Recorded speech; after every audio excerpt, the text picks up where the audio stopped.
सलामुअलैकुम बेटा। आज पुल्ली के रिलेटेड हम कुछ इम्पोर्टेंट मेथड्स आपको सिखाएंगे। जो हमने लॉज ऑफ मोशन में जो अभी तक जो हमने पढ़ा है, बिल्कुल बेसिक मेथड पढ़े हैं कि कैसे हम किसी भी सिस्टम की फ्री बॉडी डायग्राम बनाते हैं और फिर कैसे इक्वेशंस हम लिखते हैं, कैसे हम इक्वेशंस जो है वो फॉर्म करते हैं by using laws of motion, and then how we solve, we find the different variables like acceleration हमको फाइंड करना है, टेंशन फाइंड आउट करना है, जो भी हमको निकालना है। तो एक जनरल सा प्रोसीजर आज तक हमने सीखा है, उन्हीं प्रोसीजर्स को कंटिन्यू करते हुए बेटा आज मैं आपको पुलीज के रिलेटेड जितने भी प्रॉब्लम्स हैं, कुछ इंपॉर्टेंट मेथड्स में आपको सिखाऊंगा कि कैसे हम जो भी प्रॉब्लम पुली जिसमें पुली इन्वॉल्व होगी, जिसमें स्ट्रिंग्स इन्वॉल्व होंगी, तो कैसे हम उन प्रॉब्लम्स को सॉल्व करते हैं। तो यूजुअली मैं आपको बेटा जब भी मैं कोई प्रॉब्लम सॉल्व करता हूं तो हमेशा मैं प्रेफर करता हूं बेसिक मेथड, पर आज मैं आपको कुछ बेसिक टेक्निक्स भी सिखाऊंगा, जैसे आप जिन टेक्निक्स के जरिए आप जो पुलिस वाली प्रॉब्लम है उनको जल्दी जल्दी जो है अटेम्प्ट कर सकते हो। ठीक है बेटा। तो सबसे पहले मैं एक्सप्लेन करूंगा कि कौन कौन से मेथड्स हमारे पास अवेलेबल हैं जिनसे हम पुलिस के जो प्रॉब्लम्स हैं उनको सॉल्व कर सकते हैं। ठीक है। तो बेटा मेथड्स ऐसे हैं, इन मेथड्स को एक्सप्लेन करने के लिए मैं एक एग्जांपल यहाँ पे स्टेट करूंगा। बेटा सबसे सिंपल एग्जांपल है, सपोज ये एक पुली है, दिस इज अ पुली, और यहाँ से एक स्ट्रिंग है और एक मास अटैच है। Late us suppose this block has a mass m1, और यही पुली यहाँ से आएगी और यहाँ से जो मास अटैच है इस पे, दैट इज m2। ठीक है बेटा। So this is basically the simplest example in pulleys that we can have. ठीक है बेटा। तो देखो बेटा, अगर हमको इस क्वेश्चन में इस स्ट्रिंग में टेंशन देखना होगा कितना है, टेंशन फाइंड आउट करना है, और अगर हमको इन दो मासेस की जो एक्सेलरेशन है वो फाइंड आउट करनी है, तो कैसे फाइंड आउट करेंगे? हमारा जो क्वेश्चन है, we have to actually find out the acceleration of the two masses and we have to find out the tension that is exerted by this string on the masses। ठीक है बेटा।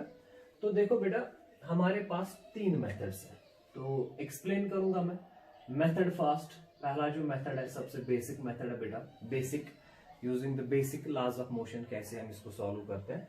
तो इसके लिए बेटा थोड़ा सा हमको एनालाइज करना पड़ेगा। अगर आप देखोगे यहाँ पे स्ट्रिंग जो है, ये वाली स्ट्रिंग, इसमें जो टेंशन हमको फाइंड आउट करना है, ये एक ही स्ट्रिंग है, हमारा जो काम है इसी स्ट्रिंग के साथ है, और इसी स्ट्रिंग के एक एंड में m2 है, दूसरे एंड में m2 है, m1 है। तो बेटा दूसरा इंपॉर्टेंट पॉइंट है कि अगर हम एज्यूम करेंगे कि ये जो m2 है this is greater than m1, तो ऑब्वियस सी बात है ये जो m1 m2 है ये नीचे आएगा और ये m2 जो है ये ऊपर जाएगा। ठीक है। और ये भी इंपॉर्टेंट पॉइंट है कि जिस वेलोसिटी या जिस एक्सेलरेशन से m2 नीचे जाएगा, उसी वेलोसिटी या उसी एक्सेलरेशन से m1 ऊपर जाएगा। सो कहने का मतलब है बेटा, यहाँ पे जो एक्सेलरेशन अगर हम एज्यूम करेंगे m1 has an acceleration a, then this m2 will also have an acceleration a, but this will have an acceleration in the upward direction और इसकी acceleration downward direction में होगी। या कभी आप ऐसे भी कर सकते हो बेटा, इन दो के बदले आप यहाँ पे इस पुली पे ये एक्सेलरेशन ऐसे दिखा सकते हो, this pulley will rotate with an acceleration a, क्योंकि जब ये पुली रोटेट करेगी विदाउट स्लिपिंग, तो अगर इसकी एक्सेलरेशन ए है तो इसका मतलब है ये ऊपर जाएगा और ये नीचे जाएगा। ठीक है बेटा। तो हमने यहाँ पे एज्यूम कर लिया है कि इसका जो मास है ये इससे ज्यादा होगा, तो ऑब्वियसली ये ऐसे जो है क्लॉकवाइज रोटेट करेगा। इन केस अगर यही ज्यादा होगा, ये कम होगा, तो एंटी क्लॉकवाइज रोटेट करेगा। ठीक है। तो अगर आपको कभी ये गिवन सिचुएशन से ये पता नहीं चलता है कि कौन सा मास ज्यादा है कौन सा कम है, कैसे रोटेट करेगा, आप कोई भी डायरेक्शन यहाँ पे एज्यूम कर सकते हो, फिर आप सॉल्व कर लो, जो भी आपके पास मेथड्स हैं उन मेथड्स को यूज करके सॉल्व कर लो। लास्ट में अगर आपका एक्सेलरेशन का वैल्यू पॉजिटिव आ जाता है, उसका मतलब है आपने जो डायरेक्शन एज्यूम कर ली है वो ठीक है। अगर आपका एक्सेलरेशन का वैल्यू नेगेटिव आ जाता है, इसका मतलब आपने जो डायरेक्शन है वो उल्टी ले ली है, उसकी जो डायरेक्शन है वो जो आपने एज्यूम कर ली है उसके अपोजिट डायरेक्शन में। फाइन। अब देखो बेटा, पहला मेथड फर्स्ट में हम क्या करते हैं बेटा, हम हर एक सिस्टम को लेते हैं, जैसे मैंने यहाँ पे कहा बेटा, यहाँ पे दो मासेस हैं तो हम दो सिस्टम लेंगे, इसकी अलग फ्री बॉडी डायग्राम बनाएंगे, इसकी अलग फ्री बॉडी डायग्राम बनाएंगे, और इनकी जो एक्सेलरेशन है ना बेटा, वो हम बेस्ड ऑन द एक्सपीरियंस जज करते हैं कि इसकी कितनी एक्सेलरेशन होगी और इसकी कितनी होगी, और उस एक्सपीरियंस के बेस पे हम बेटा फिर जो है इनकी एक्सेलरेशंस अलॉट करते हैं, और फिर after allotting the acceleration we use the laws of motion, we form the free body diagram, we write the equations and we solve the question. ठीक है, जैसे मान लो अगर आप इसकी फ्री बॉडी डायग्राम बनाओगे तो पहले यहाँ पे टेंशन अलॉट कर लो बेटा। स्ट्रिंग एक ही है तो टेंशन भी एक ही आएगा। When we have the same string तो tension will also be same. तो यहाँ पे टेंशन अपवर्ड होगा, यहाँ पे भी टेंशन अपवर्ड होगा, बिकॉज हमने पढ़ा है बेटा टेंशन ऑलवेज पुल्स। और हमने यहाँ पे भी टेंशन टी लिया है, यहाँ पे भी टी लिया है, यहाँ पे भी टी लिया है। इसका रीजन है ये है कि क्योंकि ये स्ट्रिंग एक ही है। जब स्ट्रिंग एक ही होती है मासलेस स्ट्रिंग, तो हर पॉइंट पे जो टेंशन का वैल्यू है वो एक ही होता है। तो बेटा बताओ इस पे कौन कौन सा फोर्स एक्ट करता है। एक तो इसका वेट डाउनवर्ड और दूसरा टेंशन अपवर्ड। इस पे भी यही दो फोर्सेस एक्ट करते हैं, एक तो इसका वेट डाउनवर्ड और टेंशन अपवर्ड। अगर आप इसकी फ्री बॉडी बनाएंगे बेटा, यहाँ पे देखो ये M1 की फ्री बॉडी डायग्राम, नीचे से जो है M1G एक्ट करेगा और ऊपर से जो है टेंशन T एक्ट करेगा। और ये जो ब्लॉक है किस डायरेक्शन में जा रहा है बेटा, अपवर्ड डायरेक्शन में ए। तो using second law of motion आप इक्वेशन क्या लिखेंगे बेटा, net force is equal to mass into acceleration. तो इस पे नेट फोर्स कितना है बेटा, T माइनस M1G, ये मैंने सिखाया हुआ है। T minus M1G equal to mass into acceleration, that is M1 into A। ये आपकी बेटा इक्वेशन फर्स्ट बन गई। ठीक है, इसके बाद आप इसकी फ्री बॉडी डायग्राम बनाइए। ये आपने फ्री बॉडी डायग्राम बनाई है M2, तो नीचे से बेटा इसका वेट M2G, ऊपर से बेटा टेंशन T, जो टेंशन यहाँ लग रहा है वही यहाँ पे भी लगेगा।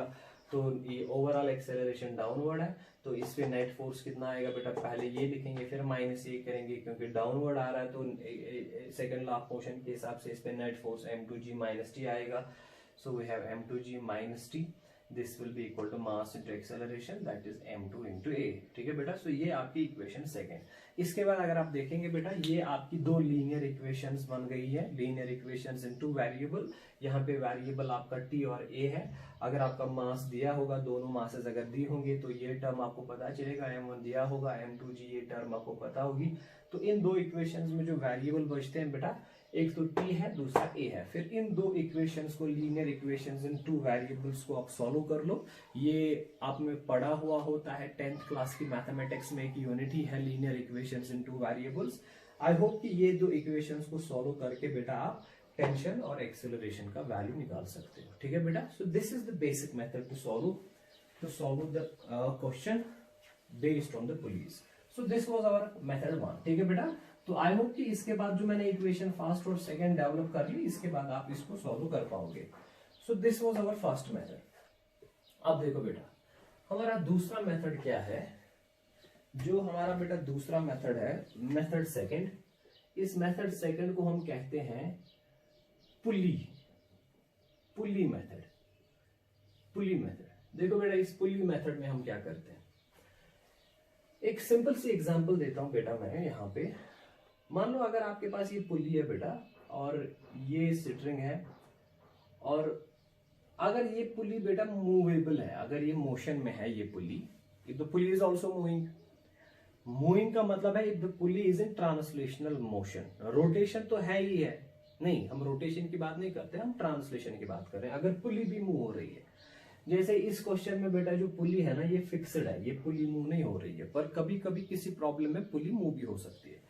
And let us suppose this pulley is moving with an acceleration of AP, let AP be the acceleration of the pulley. ठीक है बेटा, और मान लो अगर इस पॉइंट की, यहाँ पे इस पॉइंट की एक्सेलरेशन बेटा होगी A1, इस पॉइंट की एक्सेलरेशन होगी A2। एक एंड, क्योंकि इस पुली पे स्ट्रिंग अटैच है, तो इस स्ट्रिंग, ये जो स्ट्रिंग है, इसके एक साइड में एक्सेलरेशन A1 है, दूसरे साइड से एक्सेलरेशन A2 है। तो हमेशा याद रखेंगे बेटा, ये जो एक्सेलरेशन ऑफ पुली होती है ना, this is always equal to A1 plus A2 divided by 2। ये बेसिक सी फॉर्मूला है। इस फॉर्मूला को एक्चुअली हम रिलेटिव मोशन के कॉन्सेप्ट से डिराइव करते हैं। तो बड़ी इंपॉर्टेंट फॉर्मूला है ये बेटा, पर इस फॉर्मूला में हमको याद रखना है, देखो किसी भी पुली की एक्सेलरेशन बराबर होती है, आपको उसके दो एंड्स की एक्सेलरेशन देखनी है, उनको ऐड करना है और डिवाइड करना है 2। पर एक इंपॉर्टेंट पॉइंट याद रखना बेटा, कि ये जो एक्सेलरेशन है ना a1 a2, इनके साइंस बड़े इंपॉर्टेंट है। साइंस का मतलब है, मान लो अगर आप अपवर्ड डायरेक्शन पॉजिटिव लेते हो ना, तो डाउनवर्ड डायरेक्शन नेगेटिव लेनी पड़ेगी।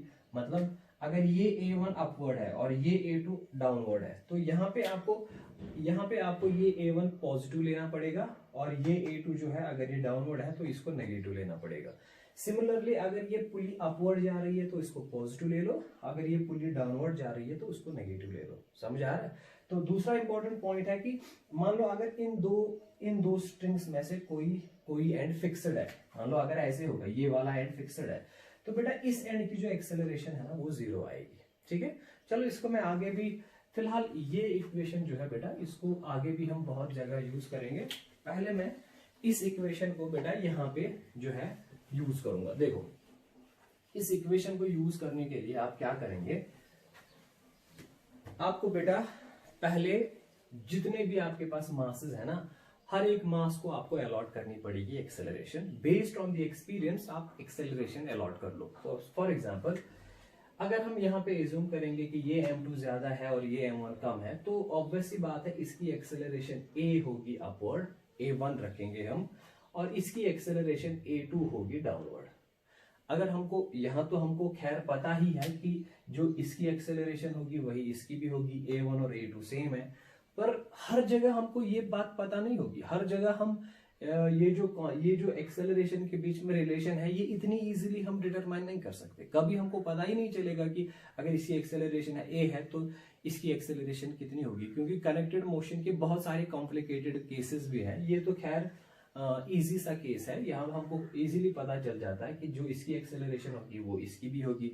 पर मैं आपको जनरल मेथड बता रहा हूँ कि लेट अस अज्यूम कि हमको नहीं पता कि इसकी और इसकी एक्सेलरेशन के बीच में क्या रिलेशन है।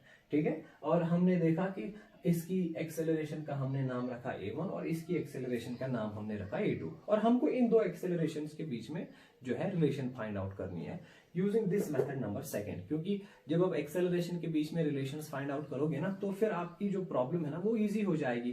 फिर उस इक्वेशन में जो आपकी एक्सेलरेशन वाली इक्वेशन है, जो एक्सेलरेशन के बीच में जो रिलेशन है वो वाली इक्वेशन है, उसमें आप टेंशन के वैल्यू सब्स्टिट्यूट कर लो, आपका रिजल्ट आ जाएगा।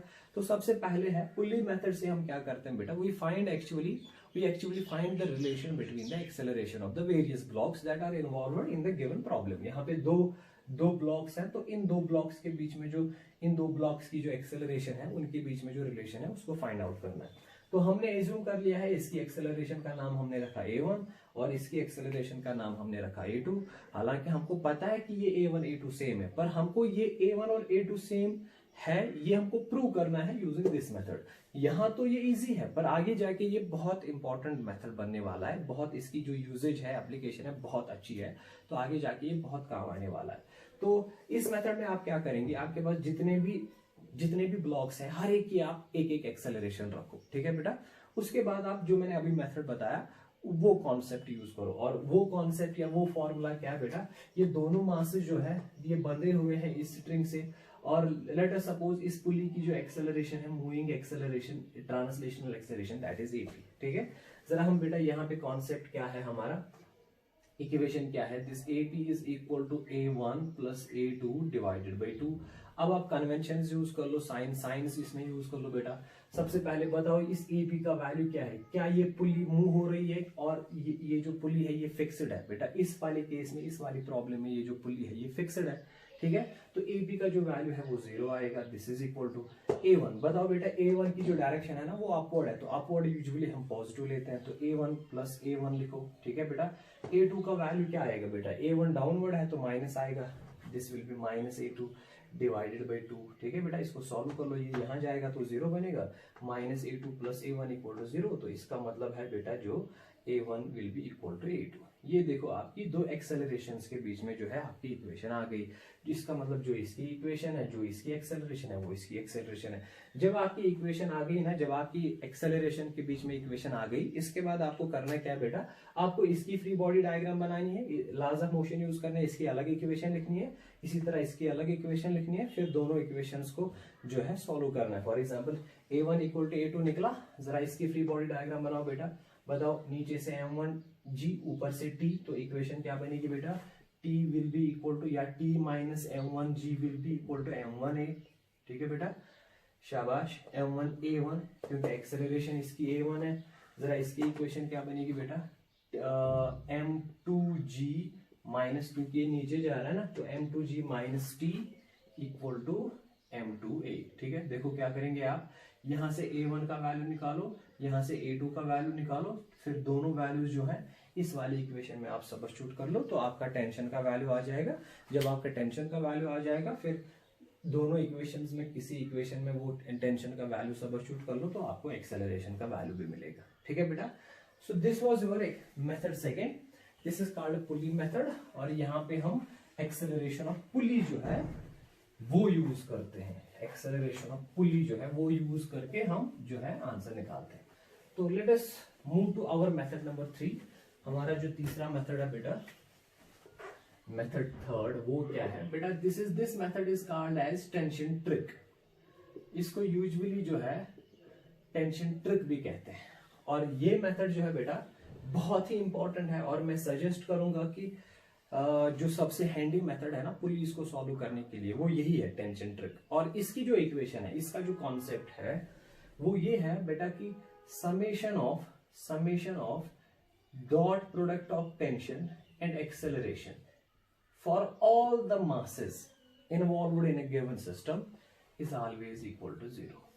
ये बेटा इस इक्वेशन को हम, इस मेथड को हम टेंशन ट्रिक कहते हैं। इसका मतलब क्या है बेटा, आपके पास एक गिवन प्रॉब्लम में जितने भी ब्लॉक्स हैं, जितने भी मासेस अटैच्ड हैं, हर एक मास में आप डॉट प्रोडक्ट फाइंड आउट करो, किस किस के बीच में, उस मास पे टेंशन कितना लगा हुआ है और उस मास की एक्सेलरेशन कितनी है, उन दो के बीच में डॉट प्रोडक्ट फाइंड आउट करो। अगर आपके पास 3 मासेस हैं तो आपकी 3 टर्म्स बन जाएंगी, t1 dot a1 plus t2 dot a2 plus t3 dot a3। इन तीनों को मिला के आप इसका जो है टोटल सम वो आप सबस्टिट्यूट कर लो इक्वल टू 0। ठीक है बेटा, ये जो इक्वेशन है ना, बेसिकली इसको हम डिराइव करते हैं वर्क पावर एनर्जी, जो हमारा आने वाला यूनिट है वहां के कॉन्सेप्ट से हम इसको बेटा एनर्जी के कॉन्सेप्ट से, वर्क एनर्जी के कॉन्सेप्ट से इस इक्वेशन को डिराइव करते हैं। अभी आप उस डिराइवेशन को भूल जाओ, आगे जाके वो इंशाल्लाह आराम से देखेंगे। अभी आप खाली इस इक्वेशन पे फोकस कर लो कि इसकी एप्लीकेशन क्या है, ये कैसे हम यूज करते हैं। ठीक है, तो बेसिकली इसकी 3 इक्वेशंस बनती है। ये तो t dot a equal to 0 है, दूसरी इक्वेशन बनेगी बेटा t dot v velocity equal to 0, तीसरी इक्वेशन बनेगी t dot s displacement equal to 0। So ये इक्वेशन बेसिकली यहाँ पे आपको रिलेशन देगी। इस इक्वेशन से आप निकाल सकोगे रिलेशन बिटवीन वेरियस एक्सेलरेशंस। जैसे यहाँ पे इसकी एक्सेलरेशन a है, इसकी एक्सेलरेशन a2 है, तो इस इक्वेशन से आपको a1 और a2 की एक्सेलरेशंस के बीच में जो रिलेशन है वो निकाल सकोगे, जैसे आपने मेथड 2 से निकाला था। अगर t dot v equal to 0 रखोगे तो आपको वेलोसिटी के बीच में इक्वेशन रिलेशन निकलेगी। अगर आप डिस्प्लेसमेंट्स के बीच में रिलेशन चाहते हो तो आपको t dot s equal to 0 लिखना पड़ेगा। बहरहाल यहाँ पे हमको एक्सेलरेशन निकालनी है, तो एक्सेलरेशन के बीच में डिफरेंट मासेस की जो एक्सेलरेशन है उनमें क्या रिलेशन है, उस रिलेशन को निकालने के लिए बेटा आप टेंशन ट्रिक यूज कर सकते हो। और टेंशन ट्रिक की जो बेसिक फॉर्मूला है that is t dot a equal to 0। ठीक है बेटा, देखो इसको यूज करते हैं, इस इक्वेशन को यूज करते हैं यहाँ पे। इसके लिए, इसको यूज करने के लिए आपको वही करना पड़ेगा, जितने भी ब्लॉक्स हैं बेटा हर एक ब्लॉक की एक अलग अलग एक्सेलरेशन आप रखो, और हर एक ब्लॉक पे टेंशन कितना एग्जर्ट होता है उसको फाइंड आउट कर लो, और फिर हर एक ब्लॉक के लिए t डॉट ए का वैल्यू निकालो। तो जब t डॉट ए का वैल्यू निकालोगे फिर सारे टर्म्स को ऐड करके 0 के बराबर रखो। तो फॉर एग्जांपल अगर आप यहाँ पे t डॉट इसकी एक्सेलरेशन कितनी रखी है हमने a1, तो t डॉट ए का क्या वैल्यू आएगा बेटा, टेंशन अपवर्ड है, एक्सेलरेशन भी अपवर्ड है, तो t और a1 के बीच में जो एंगल है वो 0 है, तो t डॉट a1 का वैल्यू क्या आएगा बेटा, t इंटू a1, क्योंकि t डॉट a की असली फॉर्मूला क्या है, असली वैल्यू क्या है, t into a into cos of theta. अब यहाँ पे टेंशन और एक्सेलरेशन के बीच में एंगल 0 है, तो cos 0 1 आएगा, तो यहाँ पे t डॉट a का वैल्यू आएगा t इंटू a1। तो इस ब्लॉक के लिए जो वैल्यू आएगा इस टर्म का वो आएगा बेटा t इंटू a1। ठीक है, फिर इस ब्लॉक के लिए क्या आएगा बेटा वैल्यू, यहाँ पे टेंशन अपवर्ड है पर एक्सेलरेशन डाउनवर्ड है, इसका मतलब t और a2 के बीच में जो एंगल है वो 180 है, cos 180 माइनस 1 होता है, तो t डॉट a का वैल्यू माइनस टी आएगा। तो बेटा क्या वैल्यू आएगा यहाँ पे, वो आएगा माइनस टी इंटू a2। इस दोनों टर्म्स को आप बराबर, क्योंकि दो ही मासेस है तो दो ही टर्म्स आएंगे, सम को आप बराबर रखो 0। तो जब 0 रखोगे तो ये t और ये t गया, so a1 minus a2 equal to 0, so a1 equal to a2। ठीक है बेटा, तो यही इक्वेशन, यही रिजल्ट मेथड सेकंड से भी आया था, फिर वही करना है, वही फिर से करना है, इसके बाद सेम प्रोसीजर करना है, इसकी अलग फ्री बॉडी डायग्राम, इसकी अलग फ्री बॉडी डायग्राम।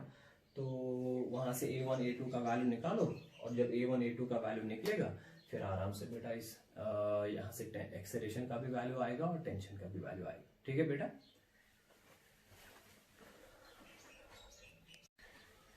चलो बेटा, ये तो मैंने आपको 3 मेथड्स दिखाए कि कैसे पुलिस के प्रॉब्लम्स को सॉल्व करना है, कौन कौन सा मेथड हमारे पास अवेलेबल है।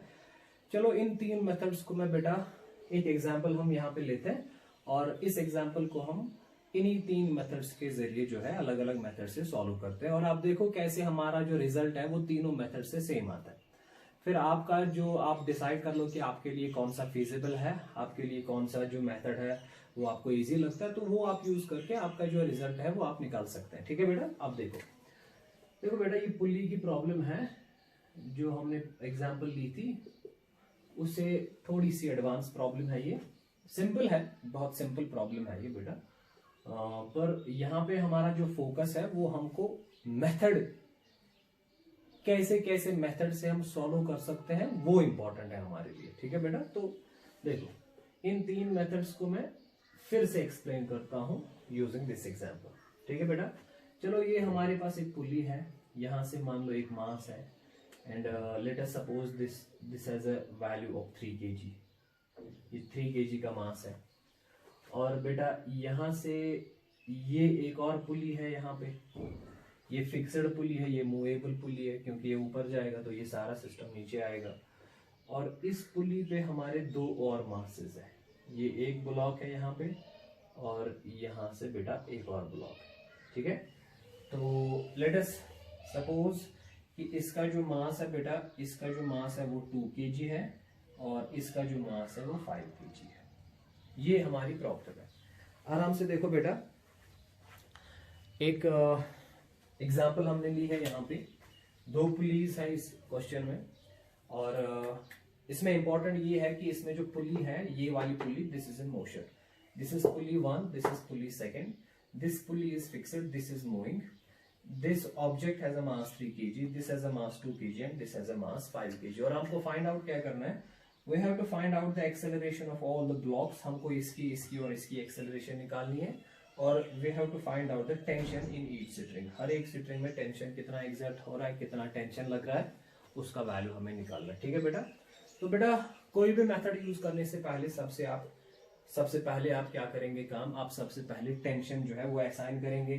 तो टेंशन जब भी असाइन करना होता है, याद रखेंगे हमेशा, तो हम नीचे से ही स्टार्ट करते हैं टेंशन असाइन करना। ठीक है, तो लेट अस सपोज यहाँ पे टेंशन T होगा, तो ये टेंशन भी बेटा T होगा, क्योंकि ये सिटरिंग सेम है। ठीक है, तो अगर इस सिटरिंग में टेंशन T है, अगर ये पुली आप फोकस करेंगे, ये वाली पुली, तो ये टेंशन आप ऐसे दिखाएंगे, ये T है, तो यहाँ से इसको ऐसे दिखाएंगे, क्योंकि मैंने कहा है ना बेटा कि टेंशन की डायरेक्शन जब असाइन करनी है, तो आप देखते हैं कि हम ये टेंशन किस ऑब्जेक्ट पे लग रहा है, और टेंशन के लिए गोल्डन रूल है कि टेंशन ऑलवेज पुल्स। तो अगर यहाँ टेंशन दिखाना है, तो यहाँ पे टेंशन किस बॉडी पे लग रहा है, इस ऑब्जेक्ट पे, तो इस बॉडी को ये टेंशन ऊपर खींचेगा, इट विल पुल अपवर्ड। इसी तरह इसको ये जो रस्सी है टेंशन ऊपर खींचेगा। पर अगर आपको इस पुली के लिए टेंशन दिखाना है, तो ये जो रस्सी है, ये रस्सी इस पुली को नीचे खींचेगी, यहाँ से ये रस्सी इसको नीचे खींचेगी। तो कंफ्यूज नहीं होना इसमें, ये खाली डायरेक्शन की बात है, तो इसमें कंफ्यूज नहीं होना है कि ये ऊपर खींचेगा, ये नीचे खींचेगा, तो जाएगा कहाँ। ये बेसिकली टेंशन को डेमोन्स्ट्रेट करने के लिए, टेंशन को असाइन करने के लिए हम जो है ऐसे ही बेटा करते हैं। ये इसमें ज्यादा वो रॉकेट साइंस यूज नहीं करना है कि कहाँ जाएगा, हमको पता है कि ये नीचे जाएगा, ये ऊपर जाएगा, पर टेंशन किस डायरेक्शन में लग रहा है उसके लिए ये रूल है। ठीक है बेटा, तो टेंशन के लिए रूल यही है, इट ऑलवेज पुल्स। और पुल किसको करना है, जो ऑब्जेक्ट आप ले रहे हैं, जो ऑब्जेक्ट अंडर ऑब्जर्वेशन है। फॉर एग्जाम्पल अगर ये ऑब्जेक्ट है तो टेंशन ऊपर लगेगा, ये ऑब्जेक्ट है टेंशन ऊपर लगेगा, ये ऑब्जेक्ट है तो टेंशन नीचे लगेगा। ठीक है बेटा, शाबाश। और ये सिटरिंग एक ही है, तो हर एक पॉइंट पे टेंशन सेम होगा। ठीक है बेटा, तो इसके बाद ये दूसरी सिटरिंग यहां से स्टार्ट होती है, तो अगर यहाँ पे टी है, यहाँ पे टी है, तो T plus T is 2t, तो इसका मतलब इस स्ट्रिंग में टेंशन टी 2t होगा। तो ये कैसे करते हैं बेटा, इसके लिए रूल है, ये जो पुली है ना, इसको हम यूजुअली ट्रीट करते हैं that the pulley is massless. अगर पुली मासलेस है तो सेकंड लॉ ऑफ मोशन के हिसाब से F इक्वल टू m है। अगर मासलेस पुली है, we are assuming the pulley is massless, तो m जीरो आएगा, तो ये सारा जीरो आएगा। इसका मतलब net force acting on the pulley is zero. अगर इस पुली पे नेट फोर्स जीरो एक्ट कर रहा है, इसका मतलब अपोजिट फोर्सेस होंगे ना इक्वल। तो इसका मतलब अगर इस पुली को जो है नीचे से t प्लस टी 2t लग रहा है, तो ऊपर से भी 2t लगना चाहिए, तभी जाके इस पे नेट फोर्स जीरो आएगा। समझ आया ना बेटा? तो इस पे नेट फोर्स जीरो लगने का मतलब है, इस पे क्यों हम कहते हैं कि नेट फोर्स जीरो है, बिकॉज वी आर एज्यूमिंग कि दिस इज अ मासलेस पुली। इसका मतलब ये नहीं है कि ये एक्सेलरेट नहीं करेगी, this pulley will accelerate, but why we are equating these opposite tensions, because we are assuming that this pulley has a zero mass। ठीक है बेटा? तो this is a basic method। so ये T है, ये T है, तो ये 2T होगा, क्योंकि ये बैलेंस करना चाहिए टेंशन। ठीक है बेटा? अब ये जो स्ट्रिंग है ये वाली, इस स्ट्रिंग में अगर आप कोई भी पॉइंट लेंगे ना, हर एक पॉइंट पे टेंशन 2T होगा। तो यहाँ पे भी बेटा टेंशन 2T होगा। इस पे टेंशन दिखाना है तो पुल करेगा ना ऊपर, शाबाश। अगर और एक स्ट्रिंग है, मान लो इसमें स्ट्रिंग दिखाना है, तो इसमें 4T आएगा। चलो अब ये वाली स्ट्रिंग जो है, इसमें टेंशन हमको निकालना नहीं है, तो हमारी यही दो स्ट्रिंग है, यही जो इंपॉर्टेंट स्ट्रिंग है। यहाँ पे टेंशन T है, ये 2T है। अगर एक और पुली होती ऊपर से तो टेंशन 4T आता, फिर 8T आता, फिर 16 आता है, सो ऑन। ठीक है बेटा? अब देखो, अब ये जब आपने टेंशन असाइन किया, इसके बाद आप मेथड्स पे जाएंगे कि कौन सा मेथड आपको यूज करना है। चलो पहला मेथड हम जो है वो यूज करते हैं पहले मेथड से। अगर मेथड फर्स्ट आपको यूज करना है बेसिक मेथड, तो कैसे करेंगे बेटा? बेसिक मेथड में क्या करते हैं हम, मैंने जो अभी कहा आपको, बेसिक मेथड में हम एक्सेलरेशन जो है ना वो पुलीज के लिए असाइन करते हैं। हम देखते हैं कि इसमें कितने पुलीज हैं, यहाँ पे 2 पुलीज हैं, तो एक्सेलरेशन 2 आएंगे। तो हम जो एक्सेलरेशन है वो पुलीज को असाइन करते हैं। मेथड सेकंड और मेथड थर्ड में हम एक्सेलरेशन जो है वो मासेस को असाइन करते हैं। हमारे पास 1 2 3 मासेस है, तो हम 3 एक्सेलरेशन असाइन करेंगे, A1 A2 A3। पर मेथड सेकंड और मेथड थर्ड में, मेथड फर्स्ट में जो कि बेसिक मेथड है, इसमें जो एक्सेलरेशन है ना बेटा, वो पुलीज को असाइन करते हैं। हम एज्यूम करते हैं कि पुली कैसे रोटेट करेगी, and let us assume here that this pulley will rotate like this, और इसकी एक्सेलरेशन हम रखेंगे A1, और इसकी जो एक्सेलरेशन है we are assuming this will rotate like this, और इसकी एक्सेलरेशन रखेंगे A2। ठीक है? तो खाली A1 और A2 आप असाइन करेंगे। इसके बाद on the basis of this A1 and A2 you will assign the acceleration of each block। इसकी कितनी होगी, इसकी कितनी होगी, इसकी कितनी होगी, based on the experience and based on the observation। जब आपने पुलीज की एक्सेलरेशन असाइन की, उसके बाद इन पुलीज की एक्सेलरेशन के बेसिस पे आपको हर एक मास की एक्सेलरेशन असाइन करनी है। ठीक है? ये पहला मेथड है, इसमें हम ये करते हैं। पर अगर ये मेथड सेकंड और थर्ड होगा ना बेटा, जो मैं अभी दिखाऊंगा, उसमें हम पुलीज की एक्सेलरेशन नहीं लेते। उसमें हम क्या करते हैं, हम डायरेक्टली मासेस की एक्सेलरेशन डायरेक्टली देते हैं, A1 A2 A3 जो भी है। चलो मैं वो अभी दिखाऊंगा। जब यहाँ इस मेथड में जब आपने इसकी एक्सेलरेशन असाइन की, इसकी A1 इसकी A2, फिर आप अलग अलग फ्री बॉडी डायग्राम बनाओ। जरा पहले आप इसकी ब्लॉक M1 की इसकी फ्री बॉडी डायग्राम बनाओ। बेटा इसका मास है ना 3 kg, तो इसका जो वेट है वो कितना होगा, 3G, दैट इज mg, और टेंशन अपवर्ड है बेटा वो 2T है। शाबाश।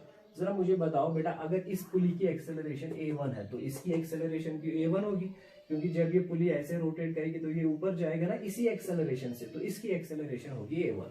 तो कहाँ जाएगा ये, ऊपर, तो आप लिखेंगे इसकी जो एक्सेलरेशन है वो A1 होगी। फिर बेटा इसकी फ्री बॉडी डायग्राम बनानी आएगी। चलो इसकी इक्वेशन में यहाँ पे लिखता हूँ। जरा क्या इक्वेशन आएगी बेटा इसकी, using second law of motion, 2T minus 3G equal to M1 M into A। इसका मास कितना बेटा 3, तो वो आएगा बेटा 3A। ठीक है? ये आपकी पहली इक्वेशन बन गई। After assigning the this acceleration, this is your first equation. ठीक है बेटा? जरा उसके बाद इसकी फ्री बॉडी डायग्राम बनाओ 2 kg की। बेटा ये 2 kg मास है, तो नीचे से इसका वेट आएगा 2G, ऊपर से टेंशन लगेगा कितना बेटा T। बताओ बेटा इसकी एक्सेलरेशन कितनी है। अब देखो यहाँ पे गौर करने की जरूरत है बेटा, इस ब्लॉक और इस ब्लॉक की जो एक्सेलरेशन है ना वो 2-2 होंगी, क्योंकि ये ब्लॉक और ये block, these 2 blocks are connected to this pulley and to this pulley also. देखो बेटा आराम से अंडरस्टैंड कर लो, जब ये पुली मूव करेगी इससे ये मूव होगा, और इसके मूवमेंट से ये सारा सिस्टम मूव होगा। तो इसका मतलब है इस पुली की एक्सेलरेशन से इफेक्ट इस पे भी पड़ेगा, इस पे भी पड़ेगा, इस पे भी पड़ेगा। तो इसका मतलब है ये एक्सेलरेशन आपको इसको भी असाइन करनी है, इसको भी, ठीक है। पर जब ये पुली मूव करेगी, ये वाली पुली, इसके मोशन से इस पे कोई फर्क नहीं पड़ेगा। जब ये मूव करेगी तो इसकी एक्सेलरेशन इसको आपको असाइन नहीं करेगी, क्योंकि ये इंडिपेंडेंटली मूव कर रही है, इस पे कोई फर्क नहीं पड़ेगा। तो इसकी एक्सेलरेशन इसको आपको असाइन नहीं करनी, इसकी एक्सेलरेशन इसको देंगे और इसकी एक्सेलरेशन इसको देंगे। इसका मतलब है इन दो को जो है दो एक्सेलरेशंस मिलेंगी, एक इस पुली की, दूसरी इसकी, और इस वाले मास के लिए एक्सेलरेशन एक ही है। ठीक है बेटा, चलो जरा 2 kg मास के लिए बताओ मुझे ये वाली पुली की एक्सेलरेशन इस 2 kg के लिए किस डायरेक्शन में होगी। बेटा जब ये इस डायरेक्शन में मूव करेगा तो ये सारा सिस्टम नीचे जाएगा, तो 2 kg भी नीचे जाएगा। तो 2 kg के लिए जो एक्सेलरेशन A1 है ना बेटा, वो डाउनवर्ड आएगी। ये है A1, शाबाश। अब बताओ इस पुली के रोटेट करने से 2 kg पे जो एक्सेलरेशन लगेगा वो किस डायरेक्शन में लगेगा। बताओ बेटा, जब ऐसे मूव करेगा तो ये 2 kg अपवर्ड जाएगा, तो इसका मतलब 2 kg पे जो A2 का वैल्यू है, A2 की जो डायरेक्शन है वो अपवर्ड आएगी, शाबाश। अब अगर हम एज्यूम कर रहे हैं कि ये सारा सिस्टम नीचे जा रहा है, बताओ इस बॉडी की जो नेट एक्सेलरेशन वो क्या है बेटा, वो है ना फिर A1 माइनस A2, क्योंकि ये अपोजिट डायरेक्शन में है, तो नेट एक्सेलरेशन इसकी आएगी ना A1 माइनस A2। तो इसकी इक्वेशन ऑफ मोशन क्या बनेगी बेटा, अगर ये ओवरऑल नीचे जा रहा है, तो पहले ये force that is 2G minus opposite force T equal to mass into acceleration. इसका मास कितना है बेटा 2, तो 2 लिखेंगे। इसकी एक्सेलरेशन कितनी है, नेट एक्सेलरेशन कितनी है बेटा, that is A1 minus A2। ठीक है, ये आपकी इक्वेशन नंबर 2। गौर से देखो बेटा, ये आपकी दूसरी इक्वेशन, शाबाश। जरा आप इसी तरह इसकी फ्री बॉडी डायग्राम बनाओ। ये 5 kg मास, तो नीचे से लगेगा वेट 5G, ऊपर से लगेगा टेंशन T। बताओ इसकी एक्सेलरेशन, इस वाली एक्सेलरेशन से ये मास नीचे जाएगा तो एक्सेलरेशन A1 डाउनवर्ड, इस वाली एक्सेलरेशन से ये मास फिर से नीचे जाएगा तो इसकी एक्सेलरेशन A2 भी डाउनवर्ड। तो नेट एक्सेलरेशन इस मास की कितनी आएगी बेटा, A1 प्लस A2। इक्वेशन क्या बनेगी, ओवरऑल नीचे जा रहा है, तो इक्वेशन बनेगी बेटा, यहाँ पे लिखते हैं 5G minus opposite forces T equal to mass, इसका मास कितना है बेटा 5 kg, 5 into net acceleration is बेटा A1 प्लस A2। ठीक है, so this is your basic method बेटा। अब ये आपकी 3 इक्वेशंस बन गई, ये एक, this is equation number 1, this is second and this is third. These are actually linear equations in 3 variables. देखो वेरिएबल कौन कौन सा है, एक तो T वेरिएबल है, और आपके पास जो वेरिएबल है ना बेटा, दिस इज A1, आपके पास वेरिएबल है A1 और A2। तो इन तीनों इक्वेशंस में अगर आप देखेंगे 3 वेरिएबल्स हैं, you have variable T, you have variable A1, you have variable A2। तो 3 इक्वेशंस है, 3 वेरिएबल्स हैं। Using mathematics, using the concepts of equations, you can easily solve. इसके बाद आपका काम है इन 3 इक्वेशंस को सॉल्व करके आप A1, A2 और टेंशन का वैल्यू निकालेंगे। ठीक है बेटा, सो मैंने कहा ना मैं यहाँ पे मेथड पे फोकस करता हूँ। So this was our method first, जहां पे हम एक्सेलरेशन जो है वो पुलिस को असाइन करते हैं। ठीक है बेटा, अब देखो हमारा जो है मेथड सेकंड और मेथड थर्ड से हम कैसे इसको सॉल्व करते हैं। और मैंने इससे पहले भी आपको बताया, मेथड सेकंड और मेथड थर्ड जो है हमारा, उन 2 मेथड से हम basically we form a relation, we develop a relation between different accelerations. On the basis of that relation between the acceleration, we solve the given question. तो उसमें हम क्या करते हैं, ये जो हमने यहाँ पे रखा है ना वैल्यू TA2, ये हम कैंसिल करेंगे, इसको भी कैंसिल करेंगे। तो हम बेटा क्या करेंगे, टेंशन तो दिया हुआ है, टेंशन तो ऐसे ही रहेगा। हम क्या करेंगे बेटा काम, लेट अस अज्यूम इसकी अलग एक्सेलरेशन देनी है, इसकी अलग, क्योंकि मेथड सेकंड और थर्ड में हम एक्सेलरेशन जो है वो अलॉट किसको करते हैं, मासेस को। तो इसको हम, इसकी जो एक्सेलरेशन हम रखेंगे, लेट अस सपोज इसकी एक्सेलरेशन है A1 अपवर्ड, इसकी एक्सेलरेशन जो हम रखेंगे वो रखेंगे A2 अपवर्ड, इसकी एक्सेलरेशन रखेंगे A3 डाउनवर्ड। ठीक है बेटा, इसका मतलब ये ऐसे जाएगा तो ये ऊपर जाएगा विद एक्सेलरेशन A1, ये ऐसे जाएगा तो इसकी एक्सेलरेशन A2 अपवर्ड, और ये A3 इसकी डाउनवर्ड। पर याद रखेंगे ये A1, A2, A3 जो है ना बेटा, ये नेट एक्सेलरेशन है इनकी। इसका मतलब आपको इस A1 का जो वैल्यू है वो आपने इसको अलॉट किया है, ये A1 आप इसको अभी नहीं देंगे। ये this A1, A2 and A3 these are net acceleration. इसकी जो नेट एक्सेलरेशन है वो A1 है, इसकी जो नेट एक्सेलरेशन है वो A2 है, इसकी जो नेट एक्सेलरेशन है वो A3 है। तो मेथड यहाँ पे मैं लिखूंगा दिस इज मेथड सेकंड। चाहे मेथड सेकंड हो या मेथड थर्ड हो बेटा, जो आपको करना है, जो प्रोसीजर है, इनिशियल प्रोसीजर वो सेम है कि आपको एक्सेलरेशन जो है वो अलॉट करनी है हर एक मास के लिए। जब आपने एक्सेलरेशन अलॉट कर ली उसके बाद आप कौन सी फॉर्मूला यूज करेंगे बेटा, वही acceleration of pulley is equal to a1 plus a2 divided by 2। ठीक है बेटा, जरा हम क्या करेंगे काम, इस पुली के लिए आप इक्वेशन लिखो, इस पुली के लिए, क्योंकि मूवेबल पुली यही है ना, ये तो फिक्स्ड पुली है। लेट अस सपोज, ये मुझे बताओ पहले, ये जो पुली है ना, इस पुली की एक्सेलरेशन कितनी आएगी। अगर आप गौर से देखेंगे बेटा, जो इस पुली की एक्सेलरेशन होगी वो इसके बराबर होगी ना a1, क्योंकि अगर ये मास ऊपर जाएगा विद एक्सेलरेशन a1 तो ये सारा सिस्टम यहां से नीचे जाएगा ना विद एक्सेलरेशन a1। तो यहाँ पे ये जो पुली है this is a movable pulley, ये मूवेबल पुली है यहाँ पे, ठीक है, और ये जो पुली है यहाँ पे ये फिक्स्ड है। ठीक है, और ये जो इक्वेशन हम यूज करेंगे अभी, ये हम इस मूवेबल पुली के लिए यूज करेंगे। और मुझे बताओ इस मूवेबल पुली की एक्सेलरेशन भी a1 ही होगी, और वो a1 किस डायरेक्शन में होगी, डाउनवर्ड डायरेक्शन। यहाँ पे फिक्स्ड पुली की एक्सेलरेशन कितनी होगी बेटा, 0। तो मुझे बताओ इस मूवेबल पुली के लिए ये इक्वेशन आप यूज कर लो। पहले ये इंपॉर्टेंट है कि इसकी एक्सेलरेशन a1 क्यों है, क्योंकि ये जब ऊपर जाएगा उसी एक्सेलरेशन से ये नीचे आएगा, तो इस पुली की एक्सेलरेशन a1 है। तो इसका मतलब ये a1 होगा ना बराबर बेटा a2 plus a3 divide by 2। तो मैं इक्वेशन लिखूंगा a1 will be equal to a2 plus a3 divided by 2। अब आप क्या करेंगे काम, साइन जो है प्रॉपर साइन कन्वेंशन यूज करेंगे। बताओ बेटा ये a1 जो है किस डायरेक्शन है, डाउनवर्ड डायरेक्ट, तो डाउनवर्ड आप नेगेटिव लेंगे तो a1 लिखेंगे minus a1 equal to a2। बताओ बेटा a2 किस डायरेक्शन में है, अपवर्ड, तो पॉजिटिव लेंगे, लिखेंगे a2। फिर a3 बेटा, a3 किस डायरेक्शन में है, डाउनवर्ड, तो नेगेटिव लेंगे तो आएगा बेटा माइनस a3 डिवाइडेड बाई 2। बेटा ये 2 मल्टीप्लाई हो जाएगा तो बनेगा minus twice a1 equal to a2 minus a3। ठीक है बेटा, ये जो आपकी इक्वेशन बनी ना, ये this is your relation between different acceleration. ये आपकी बेटा रिलेशन है डिफरेंट एक्सेलरेशन के बीच में।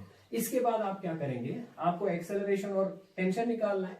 इसके बाद आप हर एक बॉडी की फ्री बॉडी डायग्राम बनाएंगे। फॉर एग्जांपल जरा इसकी फ्री बॉडी डायग्राम बनाओ और फिर इक्वेशन लिखो। इसकी इक्वेशन क्या आएगी बेटा, ये ऊपर जा रहा है ना, तो इक्वेशन क्या बनेगी इसकी, डायरेक्टली बताओ, 2t शाबाश माइनस नीचे से फोर्स कितना लगेगा बेटा 3g। I hope you understand this thing. This is equal to mass into acceleration, mass है 3, एक्सेलरेशन है a1, so that will be equal to 3 into a1। ये आपकी एक इक्वेशन बनी, शाबाश। इसकी इक्वेशन बताओ क्या आएगी बेटा, ये ऊपर जा रहा है तो टेंशन t, शाबाश, t माइनस अपोजिट फोर्स बेटा माइनस 2g आएगा, mg आएगा, equal to mass into acceleration that is 2 into a2, 2 into a2। ये दूसरी इक्वेशन। फिर इसकी बताओ बेटा क्या इक्वेशन आएगी, ये नीचे जा रहा है, नीचे एक्सेलरेशन नीचे है, तो इक्वेशन क्या बनेगी बेटा 5g माइनस टेंशन ऊपर है तो minus t equal to m into a। m कितना है 5 इंटू a3, 5 इंटू a3। देखो फिर क्या करेंगे बेटा आप काम, आप यहां से a1 का वैल्यू निकालेंगे इन टर्म्स ऑफ t, यहां से a2 का वैल्यू निकालेंगे इन टर्म्स ऑफ t, यहां से a3 का वैल्यू निकालेंगे in terms of t, a1 a2 a3 का वैल्यू इसमें सब्स्टिट्यूट करेंगे, तो फिर इस इक्वेशन से आपका t का वैल्यू आ जाएगा, टेंशन निकलेगा, फिर t का वैल्यू आप इन तीन इक्वेशंस में किसी में सब्स्टिट्यूट कर लो, तो वहां से आपकी एक्सेलरेशन निकलेगी। समझ आ रहा है बेटा, फिर से देखो, ये a1 है ना यहाँ पे, तो इस a1 का वैल्यू क्या आएगा 2t minus 3g divide by 3 दे दो इस a1 के बदले। फिर a2 का क्या वैल्यू आएगा t माइनस 2g दे दो यहाँ पे। फिर a3 का वैल्यू क्या आएगा 5g minus t divide by 5। ठीक है, तो ये जो इक्वेशन है ना, इसमें खाली t बचेगा। फिर उस इक्वेशन को सॉल्व करके t का वैल्यू निकालो। जब g का वैल्यू आप 10 देंगे, जब t का वैल्यू आएगा, टेंशन निकला, फिर जब टेंशन निकला तो इस स्ट्रिंग में टेंशन, अगर मान लो t का वैल्यू 10 आया तो यहाँ 10 न्यूटन, तो यहाँ 2t 20 न्यूटन, तो निकला टेंशन। फिर इसी तरह इसमें फिर t का वैल्यू या इसमें किसी भी इक्वेशन में t का वैल्यू दे दो, यहाँ t का वैल्यू दे दो, फिर a1 का वैल्यू आएगा, यहाँ t का वैल्यू दे दो a2 आएगा, यहाँ t का वैल्यू दे दो तो a3 आएगा। ठीक है बेटा, इसके बाद आपका काम। So this was your method second. तो दिस मेथड, इसमें हम क्या करते हैं, we use the acceleration of pulley. ठीक है बेटा, अब देखो यही क्वेश्चन हम मेथड थर्ड से सॉल्व कर सकते हैं। मेथड थर्ड क्या हमारा है, उसमें हमको ये पुलीज वगैरह जो है ना, इनकी एक्सेलरेशन जो है ये नहीं लेनी है, पर जो ये टेंशन वगैरह है ये इंपॉर्टेंट है, और जो एक्सेलरेशन अलॉट की है ना आपने डिफरेंट मासेस की, ये भी इंपॉर्टेंट है। तो मेथड थर्ड क्या बेटा, summation of T dot a for all the systems is equal to 0। एक सिस्टम में जितने भी मासेस है हर एक के लिए डॉट प्रोडक्ट निकालो टेंशन और एक्सेलरेशन के बीच में, sum of all those dot products is equal to 0 and you will find the relation between different acceleration। आपकी एक्सेलरेशन के बीच में रिलेशन आ जाएगी, फिर आप सॉल्व कर लो। देखो बेटा जरा इसके लिए क्या रिलेशन आएगी, टेंशन और यहाँ पे टेंशन कितना है बेटा 2t, आप लिखेंगे 2t, शाबाश। और a1 एक्सेलरेशन जो अपवर्ड, टेंशन भी अपवर्ड एक्सेलरेशन भी अपवर्ड, तो डॉट प्रोडक्ट आएगा ना 2t इंटू a1, क्योंकि एंगल 0 है तो डॉट प्रोडक्ट इसके लिए dot product t dot a का वैल्यू आएगा 2t, क्योंकि टेंशन इसके लिए 2t है इंटू a1, ठीक है शाबाश। फिर प्लस बताओ इसके लिए क्या आएगा t इंटू a2, क्योंकि t और a2 की डायरेक्शन सेम है तो t डॉट a2 का वैल्यू आ गया t into a2 into cos of 0, सो वो बनेगा t इंटू a2 प्लस आएगा सो t इंटू a2, ठीक है शाबाश। इसके लिए क्या आएगा t अपवर्ड एक्सेलरेशन डाउनवर्ड, तो माइनस आएगा क्योंकि t और a3 के बीच में एंगल 180 डिग्री है, तो डॉट प्रोडक्ट आएगा ना t इंटू a3, तो वो बनेगा बेटा minus T into a3 equal to 0। फिर ये t कैंसिल, तो ये बनेगा twice a1 plus a2 minus a3 equal to 0। अगर आप बेटा अगर आपको याद होगा जो अभी मेथड सेकंड हमने किया था ना, वहां से जो आपकी एक्सेलरेशन के बीच में इक्वेशन आई थी ना, वो बेटा यही इक्वेशन हमारी आई थी। उसके बाद आप क्या करेंगे, जब आपकी एक्सेलरेशन की इक्वेशंस आएगी फिर से वही करना है जो मेथड सेकंड में किया था। इसकी अलग फ्री बॉडी डायग्राम बनाओ, वहां से a1 का वैल्यू निकलेगा, इसकी अलग फ्री बॉडी डायग्राम बनाओ, वहां से a2 का वैल्यू आएगा, इसकी अलग फ्री बॉडी डायग्राम बनाओ, वहां से a3 का वैल्यू आएगा, फिर a1 a2 a3 का वैल्यू आप बेटा इस इक्वेशन में सबस्टिट्यूट कर लो, टेंशन बचेगा उसका वैल्यू निकालो जो ना मेथड सेकंड में किया था, फिर टेंशन का वैल्यू निकलेगा बेटा, फिर आप जो इन तीन की इक्वेशंस आपने बनाई होगी उनमें टेंशन का वैल्यू सबस्टिट्यूट करके आपका a1 a2 a3 का वैल्यू आ जाएगा, ठीक है बेटा। सो आई होप कि जो मैंने आपको तीन मेथड्स दिखाए ना कि कैसे आप टेंशन वाली प्रॉब्लम्स जो है लॉज ऑफ मोशन में वो सॉल्व करोगे बेटा। कोई भी प्रॉब्लम जो है, कोई भी प्रॉब्लम आप इन तीन मेथड से बेटा सॉल्व कर सकते हो, ठीक है। टेंशन पुली वाली कोई भी problem you can use these three methods, but I will recommend कि जो मैंने तीसरा मेथड दिखाया जिसको टेंशन ट्रिक कहते हैं बेटा, ये ज्यादा हैंडी है, this is more useful and this is more convenient, इसको आप ज्यादा यूज कर लो, ठीक है बेटा। इंशाल्लाह अगले क्लास में मैं फिर एक्सरसाइज दिखाऊंगा इन तीन मेथड्स पे, तो डिफरेंट क्वेश्चंस हम बेटा सॉल्व करेंगे, ठीक है। Thank you.